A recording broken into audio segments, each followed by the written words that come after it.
вас по 9-то оделение Европска унија. Европска унија, продолжуваме понатаму, малку повеќе ќе се насочиме. Учениците од 9-то оделение учат за граѓанинот и Европа.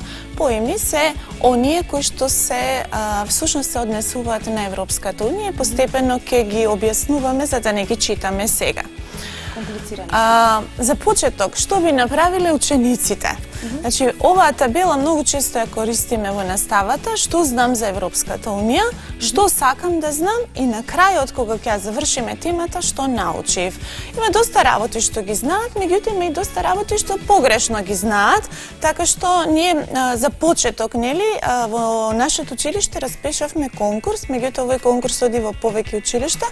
Јас сега би сакала во оваа рубрикава што знам за ЕУ да слушнеме една лична творба од еден ученик кој што на конкурсот ја имаме тука на видео, ја прочита, па ќе продолжиме со часот. Веднаш само.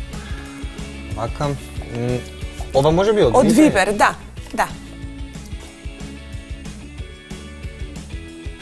Секунда, ево го. Ако можеме да пуштиме звук и ќе го вратам одново видеото. Да, од почеток. Да.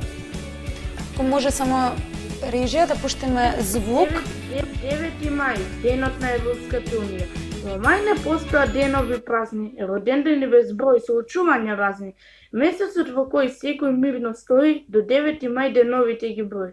Знамето сино во воздух се вее, а секој од 12 звездички своја песна пее. 5 краци на звездите, символ на единство и рај, 12 во круг наведени означуваат совршенство, знај. Химната на ЕУ секој ја знае, од Бетовеновата композиција само радост ја е. 27 членки сплотени во едно јато, на 9 мај се радуваат, роденденот на ЕУ го прославуваат. Со нив сите земји пеат во еден глас. Роденденот е символ на радост, символ на единство кое се буди во секој од нас. Со песничкава всушност ни ја објасни целата идеја на Европската унија и сите символи кои што таа ги има, така што ние нема да дискутираме на таа тема, бидејќи тоа е што учениците го знаат, нели, какво е знамето, кои се символите, дека имаат една валута и ете така. Ама сега во Европската унија постојат повеќе различни институции, сега таа не е држава, ама има институции како да е држава и незината основна цел ја кажавме на претходниот час. Овие 5 ќе ги разгледуваме. Вчера, сношто се одвиваше состанок на Европскиот совет, кој што е врховно тело на Европската унија. За многумина нејасно како функционира, меѓутоа ќе видиме сега накратко како всушност Европската унија има свои тела кои што се представници на граѓаните, на унијата и на државите членки.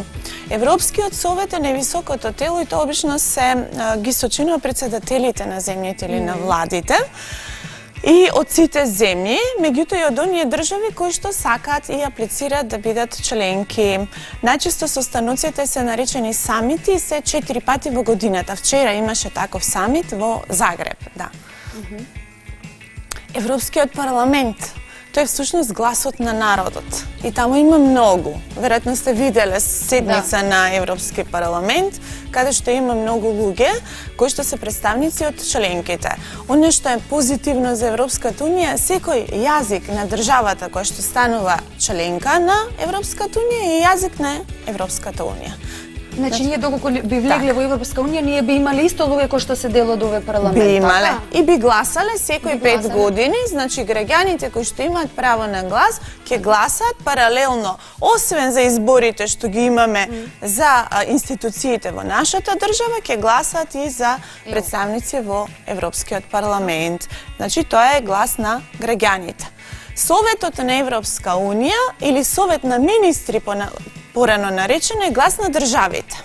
И тука доаѓаат министрите, значи на секој состанок на Советот доаѓа по еден министер во зависност од тоа за што се дискутира. Ако разговараме за здравство, доаѓа министерот за здравство. Како представници се менуваат, но председателството е на секој 6 месеци и секоја држава добива некаква можност да биде председавач со Советот на Европската унија.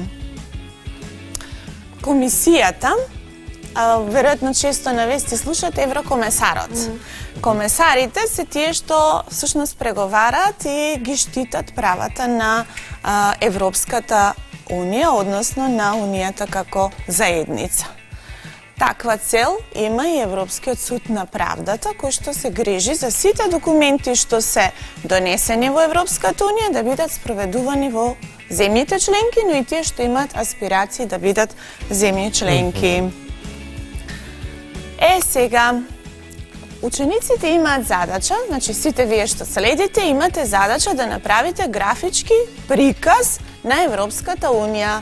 Јас затоа и малку информации дадов, затоа што ова ќе биде задача за учениците да направат некако вид мисловна мапа. Мисловната мапа е всушност многу добра, тоа е слична на техниката Грост и таа овозможува учениците да имаат да го развиваат своето критичко мислење. Значи, институциите како се поврзани, кој за што е одговорна, и може и ваква мисловна мапа, значи на обичен лист со пенкало може, со фломастерчиња како сакаат, меѓутоа да ги поврзат институциите и нивните надлежности. Тоа им е задачата. А ние, доколку имаме време, Да. можеме да се провериме која институција, значи овде се институциите, ова е за рефлексија, што всушност прави институцијата. Еве да речеме, кој дава предлози за закони на ЕУ? Европската комисија. Добро, јас ви ставив иксови за да има. за да ви помогнам, да.